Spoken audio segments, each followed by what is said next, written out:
Hey guys, welcome back. I hope you are having an amazing day. Let's get right into the stories. The first one is an entitled people story. I never expected my peaceful move into a decent house to turn into a battle against an entitled neighbor, but life has its surprises. Allow me to share the dramatic and exciting turn of events that unfolded, leading to a satisfying resolution. Before diving into this wild tale, let me give you some background. I had worked my way up in the culinary world, from culinary school to becoming a head chef. Eventually, my hard work paid off, and I could afford a house of my own. It wasn't a luxurious mansion, but it held the promise of becoming a beautiful home with a little remodeling. As summer arrived, I embarked on transforming the house, starting with the yard. Little did I know that this endeavor would introduce me to the notorious Karen, my entitled neighbor. She had lived in the neighborhood for ages, and seemed to feel a sense of ownership over my new home. One fateful day, as I busied myself with fixing up the garden beds, Karen approached me, uninvited, and without any semblance of manners. She immediately interrogated me about being the new owner, seemingly determined to undermine my rightful claim. Karen: "So, are you the one that bought this house?" Me: "Yes, I am the new owner." Karen: "Did you know Miss Dorothy?" Me: "Not personally, but I met her briefly during the paperwork process." Karen: "You know, this is one of the most beautiful houses on the block. My son grew up on this street, and Miss Dorothy always let him play in the yard." Me: "That's kind of her. I'm sure your son can find another suitable house around here." Karen: "Are you even going to live here long term? I bet you're just flipping it. That is a shame. My son would have really taken care of this house." Her audacity and entitlement angered me, and I decided to assert myself. Me: "Actually, I'm renovating this house for my girlfriend and me to live in. Thanks for the assumptions. Now, if you don't mind, I have work to do." Karen huffed, retreating to her own abode. Days passed without any further encounters with Karen, and I focused on the renovations, making steady progress. The front yard was nearly complete, with only the wooden fence left to repaint. Then out of the blue, Karen and her son stormed into my life, hurling unfounded accusations and displaying blatant racism. Karen's son: "What? That is the guy who bought the house? An immigrant?" I chose to ignore their ignorant comments, refusing to engage with their toxicity. However, fate had a twist in store for this entitled duo. While diligently working on my home, I noticed Karen's son engaging in a drug deal right in broad daylight. Shocked, I confided in my friendly next-door neighbor, who revealed that suspicions of his illicit activities had circulated in the neighborhood.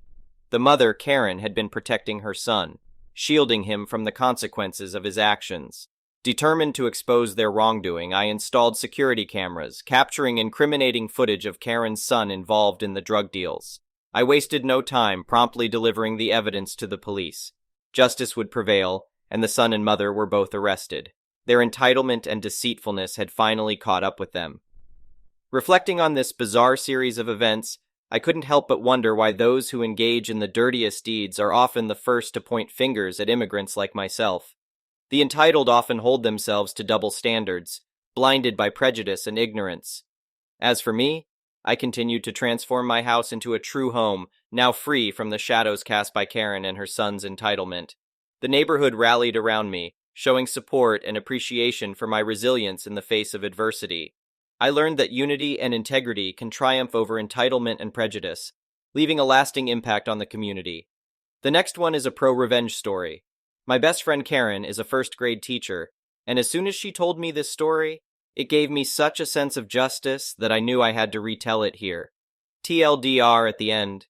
2 years ago, Karen had a student named Xavier. He was a sweet little 6-year-old boy when things were good, but his parents had just gotten divorced.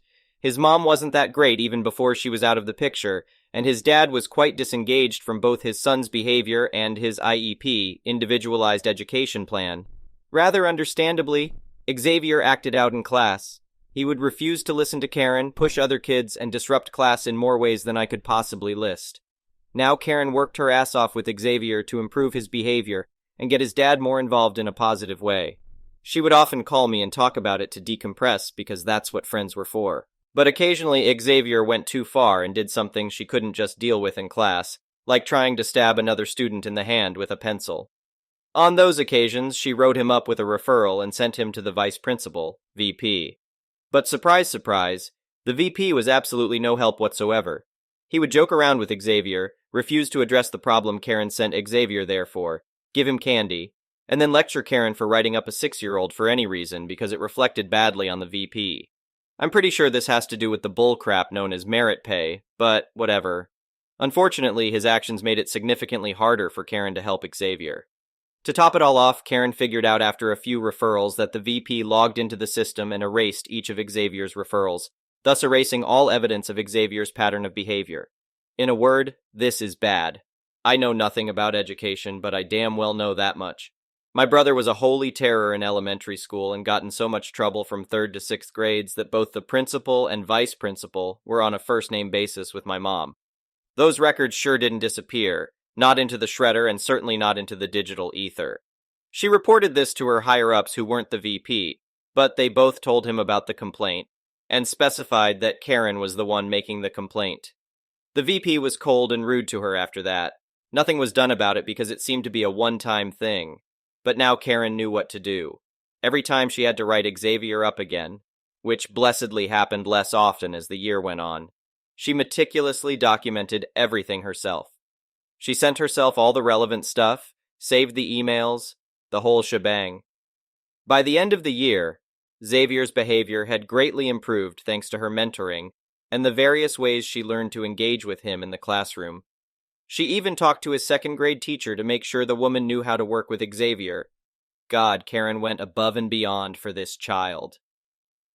Partway through the next school year, the higher-ups came to talk to Karen again. Even though nothing was done about her complaint the previous year, a record had been made of it. As it turns out, another teacher had reported the VP for doing the exact same thing to her as he had done to Karen. If she had anything related to her own ordeal, they wanted to see it. Oh boy, did she. She gave them every single digital receipt she had accumulated for the better part of a school year to compare with the VP's, establishing a pattern of him undermining teachers by erasing students' patterns of behavior. The VP was quickly removed from his position as vice principal of Karen's school, even though he wasn't technically fired. He was just moved to a different school, and put in a much lesser position, and paid significantly less than before. Bonus: he taught history at Karen's and my high school while we attended it, and everyone loved him. I look forward to telling this whole story at our reunion because we sure don't like him now. The next one is a petty revenge story. So, here's my story. I, 53F, am a disabled vet and use a variety of mobility aids to get around. I also get almost all my healthcare and meds from the local VA hospital. This past Monday I realized that I was out of some meds and hadn't received the refills yet, so I rushed to the VA hospital pharmacy to get enough to tide me over. Since my local VA hospital is absolutely huge, I always use my mobility scooter because there's absolutely no way I can physically navigate the parking lot, as well as the labyrinth that the inside consists of. After I completed my transactions and checked in with a couple of my health providers, I scooted myself out the doors with the intention of loading up my scooter in my vehicle and getting the heck out of Dodge. Now, with it being a Monday, everyone and their dog is trying to find parking to get into the building, so there are cars driving around looking for open spots to park. As I'm heading past vehicles, one pulls slightly in front of me to block my ability to continue moving forward, and this woman, let's call her Karen, rolls down her window and yells at me for trying to cut in line. She claims she was there first and all that. The guy in the car next to me is just staring at her with this absolute what the duck expression, about to get out of his vehicle to help me confront Karen. I shake my head and back my scooter up to go a different way to get to my vehicle. She passes me as I reach my truck and realizes that I'm loading up the scooter so I can leave. Well, she decides she's going to take my spot. Not today, Karen. I nod at the guy who wanted to help me, hop in my truck, and back out of the parking space in a way that blocks Karen and gives easy access to the other guy. I made sure to use all 5 fingers when I smiled and waved at her as I drove away. The next one is a malicious compliance story. I used to manage the activations department for an ISP. I wouldn't say I managed the team as my style as they worked with me, not for me. I was simply the department's leader. For some context, the company had been growing for quite some time, but unfortunately not hiring enough staff to cover the growth. I started in the support department before being moved to this position after the entire old activations team quit. Due to the small world it is in the ISP space in my country, I'll keep things a little vague. Some background is required. The old team of 3, Plus, the manager used to have one person work on the oldest tickets in their queue, plus two on the newest tickets to keep things moving, being interrupted by calls, walk-ups, and messages. The manager would handle billing and cancellations. The same ticket would often get handled by multiple agents in a day, often the same agent multiple times too. Almost every day they were all doing unpaid overtime, we're all salaried employees, to handle the overflow from support throughout the night. When they quit, they had about 1,000 order tickets. Complaints were common, but not outrageous. I knew that was unsustainable given the growth in acquisitions. By the time this story is relevant, we had over 3,000 tickets and almost no complaints with the same number of less experienced staff. To put that number in a little more perspective, that was 2 to 3 times as many tickets as every other department combined. We made many changes over time, and I became an expert in the back end of the ticketing system. But the biggest change was we changed our workflow to a priority system, and everything now had a due date. All new tickets had a due date of the day they came in. If the customer wanted their connection on a different date, and the pre-check showed no tech was required, that became the new due date. If a tech was needed, the appointment became the due date. If the customer emailed us against their ticket, or any update happened to the ticket, the due date changed automatically from whatever it was to today, so we could be across the developments, as customer request dates and tech dates could be months into the future. Suddenly the age of the ticket didn't matter, just the due date, and this reduced so much double handling, and customer updates were responded to quickly, and calls dropped significantly. Now stick with me, as all of this becomes relevant. My priorities were to handle the cancellations and billing. When done, I followed the same priority as the team, unless I was in meetings. The team's priorities were oversimplified. 1. Get new orders and relocations vetted, techs booked, and set applicable due dates. 2. Activate the completed orders or update the customer, tech, and due date if there were issues. 3. Important escalate overdue orders and follow-up escalations, due date. 4. Activate voice orders. 5. Finally, everything else that was due today. It became a well-oiled machine. The escalations were maybe 0.5% to 1% of our orders. As we had so few complaints and typically raving positive reviews from our customers, the general manager didn't really understand how we worked or the depth of the changes that made us so efficient. My daily report was usually skipped in the end-of-day meetings as we had minimal issues. He focused on the other departments. The way we worked now meant that tech issues or appointment issues were also escalated and resolved quickly as nothing slipped through the cracks anymore. The internet wholesaler worked really well with us as we set clear expectations with our customers, and we always had great data to back up the escalation process. Our most remote customers, who had to wait long times for techs, completely understood. Usually a tech was taking a chartered bush flight out there, followed by some off-road driving to get to the customer to get a satellite internet connection installed. These customers were often hundreds of kilometers from the nearest town, and understood the logistics that would be involved and the waiting periods. Very rarely was this an issue. On to the story.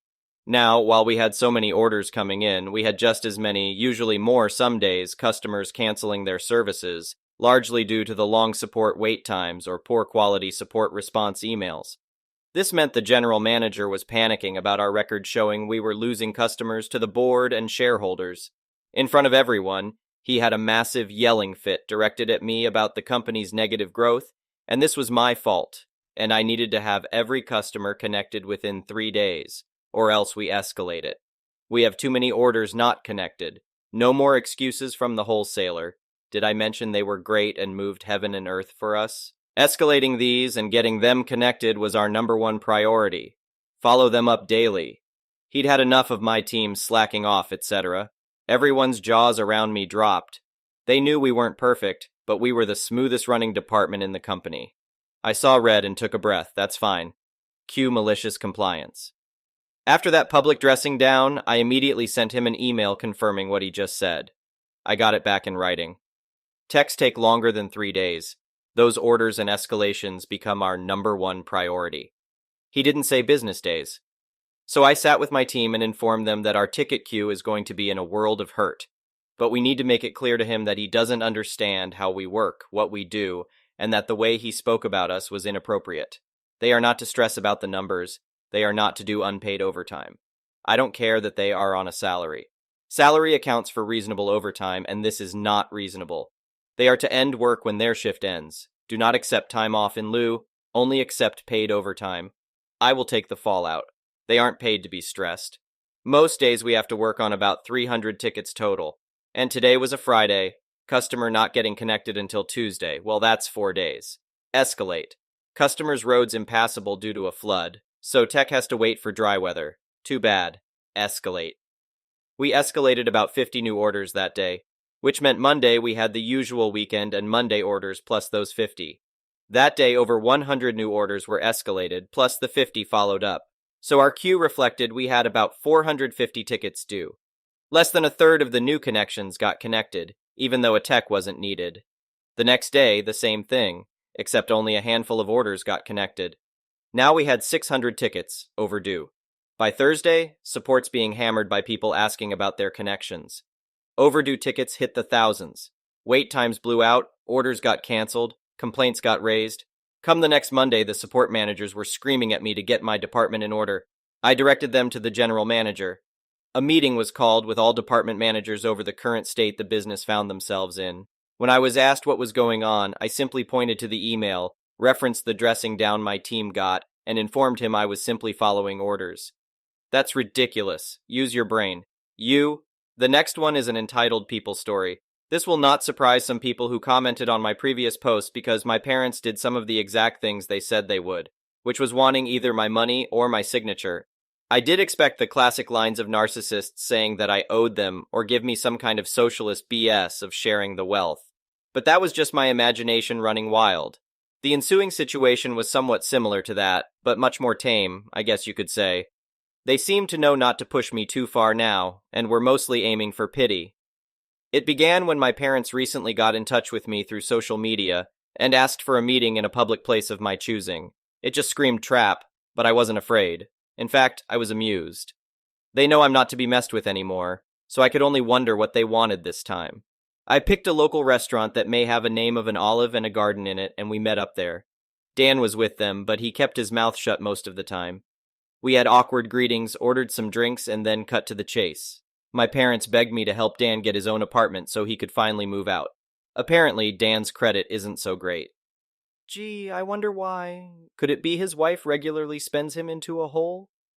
Well, they asked that I help by either supplying some capital or by co-signing for the apartment and helping to pay the rent for it. I simply said no to both. That's when Dan spoke up in anger and yelled at me that I have so much and I don't have a family to support like he does. He needed my help, and I should be sparing the money for his family since I don't have one myself. I laughed and asked where they were when I needed their help. Oh, that's right. They were pointing and laughing at me for being homeless. Or should we go further back to my childhood? I'd love to delve into that with plenty of ears to listen in around us. My mother grabbed my hand and begged me not to speak of any of it. My father and Dan both just looked away and said nothing. Pretty sure they wanted to say something like they used to at me, but held their tongues. I asked them if they thought I was rich or something, and their look said it all. And when I told them I don't have that kind of money, they looked at me like deer in headlights. I broke it down about how much I'd managed to save for the down payment on my house, and the way I had to live and work in order to save that much so fast. And then how I spent nearly all of it on the down payment of my house. I'm still in financial recovery. I did have monthly income to spare, yes, but most of it was going right into my savings. I asked Dan what his yearly salary was, and when he told me, I pointed out that it was actually a bit higher than mine. I then loosely broke things down in rough math in front of my parents on how about 70% of my income goes to my mortgage, insurance, gasoline, internet, phone, food, and other bills, and then there's maybe 30% of that left at most that I can put into savings, and I need that money saved to get back on my feet in time, and I have to make sure I have savings to fall back on. My truck is from the 90s. If it were to break down, I'd need money to either fix or replace it. And there are other things one would need a rainy day fund for, like home repairs, doctors, taxes, lawyers, or anything in general you'd need quick cash for when it's a sudden unexpected expense. So, as you can see, I just can't spare money for Dan. And I also refuse to co-sign for anything as that would leave me on the hook for any bill Dan couldn't or wouldn't pay. Then I pointed out that's likely why my parents didn't co-sign for Dan's apartment themselves long ago. And my mother just started crying again. I was pretty much one step ahead of them in all of this. I'm not an ATM, and I'm not a fool. And I stated that right to their faces. I expected my father to become angry with me like he always does. But this time he just, well, didn't. I've known this man to explode on me for the slightest provocation of not enabling my brother all of my life, but this time he just didn't do that. There wasn't even a sneer on his face. The only way I could describe the look he had was regret and defeat. Maybe regret for being a crappy parent, or maybe regret because he can't bully me around anymore. Who knows? Either way, my parents couldn't really argue with me, and I wasn't about to give them any money. Dan just got up and said this was all just a waste of their time, and that he was leaving. My mother started apologizing for him, but Dan still wanted to leave. Then, just to kill with kindness, I offered to buy them a round of unlimited soup and salad while we were all there. I guess they couldn't turn down free food since we hadn't ordered anything but drinks yet, and they stayed. I went out of my way to talk about anything other than money. Dan remained quiet and was either eating his food or looking at his phone. But my parents just awkwardly talked with me. They brought up that they've recently joined a local Christian church, and that they'd already been going for the last 2 weeks. I said, good for them. And they, of course, started trying to advertise that they'd like me to go too. I simply said no thanks, and they were smart enough not to push further. When the meal was finished, Dan left $10 on the table for the tip, and walked off without saying another word to me or anyone. My mother just excused his behavior, and we all parted ways. That was about it. Not nearly as much drama as I thought there'd be. But this is still far better than how things used to be with my parents and brother.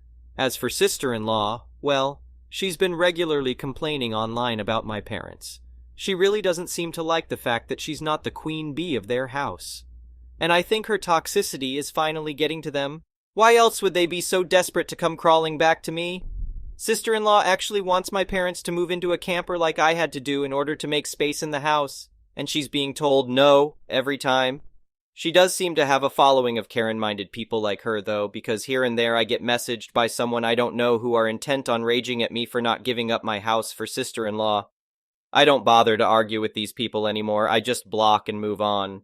Though there was one persistent troll who had my phone number and they call from a different number every time. Yes, it seems to be the same person who called me to say I need to make way for a real family man like Dan. But I couldn't care less. The calls, though, seemed to have slowed down, if not maybe stopped, because I made it clear to that person that they were only amusing me by keeping this up so long. The last time they called was around the beginning of the month, and it's been silence from them since then. Thank you for watching. I would really appreciate it if you could like the video and subscribe to our channel if you haven't already. We'll see you again tomorrow.